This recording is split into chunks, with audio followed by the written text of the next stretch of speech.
ఇంకా చీకటి ఉండగానే అంటే అది తెల్లవారు ఇంకా అందరూ పడుకుంటే అందరూ నిద్రలో ఉంటారు. కానీ మనం ప్రార్థనాపూర్వకంగా మనము ఆయన సమకూలు మనం ఉండాలి. ఎందుకంటే ఎక్కడ మంచం దగ్గర ఉన్నామో ఎక్కడ ఉన్నామో ఆ పడక పక్కన దిగిన వెంటనే మన ప్రార్థన మన మోకాళ్ళు అనేది ఉంచి ఆయనకి ప్రార్థించేవారుగా ఉండాలి. మొట్టమొదటి సమయాన్ని మన జీవితంలో మన దినంలో ప్రారంభమైన మొట్టమొదటి సమయాన్ని ఆయనకి ఇవ్వాలి. ఎందుకంటే ఆ దినాన్ని చూడడానికి ఆ దినంలో ఎంటర్ అవ్వడానికి నీకు దేవుడు పర్మిషన్ ఇచ్చాడండి. లేకపోతే ఎంతోమందికి ఈ దినం చూసే యోగ్యత లేదు. ఎంతోమంది నిద్రలోనే చనిపోయారు. కానీ ఈ దినం చూడడానికి నీకు ఆ యోగ్యత ఇచ్చిన దేవుడికి ముందు కృతజ్ఞతాస్తుతులు చెప్పి నీ పడకం నుంచి బయటకు రావాలండి. దేవుడితో సమానమైన అనుభవం ఉన్న ఆ దేవుని కుమారుడు యేసుప్రభు వారే వేకువ నిలిచి పెందలకడనే లేచి తన దినచర్యని ప్రార్థనాపూర్వకంగా మొదలు పెడుతున్నప్పుడు మనం ఎలా మొదలు పెట్టాలండి? మనం ఎంత ప్రార్థనా పరులుగా ఉన్నాం.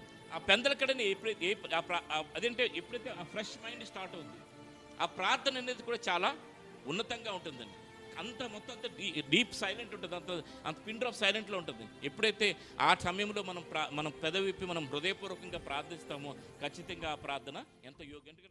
ఇంకా చీకటి ఉండగానే అంటే అది తెల్లవారు ఇంకా అందరూ పడుకుంటే అందరూ నిద్రలో ఉంటారు. కానీ మనం ప్రార్థనాపూర్వకంగా మనము ఆయన సమకూలు మనం ఉండాలి. ఎందుకంటే ఎక్కడ మంచం దగ్గర ఉన్నామో ఎక్కడ ఉన్నామో ఆ పడక పక్కన దిగిన వెంటనే మన ప్రార్థన మన మోకాళ్ళు అనేది ఉంచి ఆయనకి ప్రార్థించేవారుగా ఉండాలి. మొట్టమొదటి సమయాన్ని మన జీవితంలో మన దినంలో ప్రారంభమైన మొట్టమొదటి సమయాన్ని ఆయనకి ఇవ్వాలి. ఎందుకంటే ఆ దినాన్ని చూడడానికి ఆ దినంలో ఎంటర్ అవ్వడానికి నీకు దేవుడు పర్మిషన్ ఇచ్చాడండి. లేకపోతే ఎంతోమందికి ఈ దినం చూసే యోగ్యత లేదు. ఎంతోమంది నిద్రలోనే చనిపోయారు. కానీ ఈ దినం చూడడానికి నీకు ఆ యోగ్యత ఇచ్చిన దేవుడికి ముందు కృతజ్ఞతాస్తుతులు చెప్పి నీ పడకం నుంచి బయటకు రావాలండి. దేవుడితో సమానమైన అనుభవం ఉన్న ఆ దేవుని కుమారుడు యేసుప్రభు వారే వేకువ నిలిచి పెందలకడనే లేచి తన దినచర్యని ప్రార్థనాపూర్వకంగా మొదలు పెడుతున్నప్పుడు మనం ఎలా పెట్టాలండి? మనం ఎంత ప్రార్థనా పరులుగా ఉన్నాం.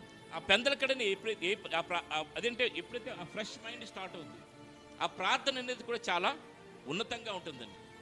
మొత్తం డీప్ సైలెంట్ ఉంటుంది, అంత పిన్ డ్రాప్ సైలెంట్లో ఉంటుంది. ఎప్పుడైతే ఆ సమయంలో మనం పెదవిప్పి మనం హృదయపూర్వకంగా ప్రార్థిస్తామో ఖచ్చితంగా ఆ ప్రార్థన ఎంత యోగ్యం.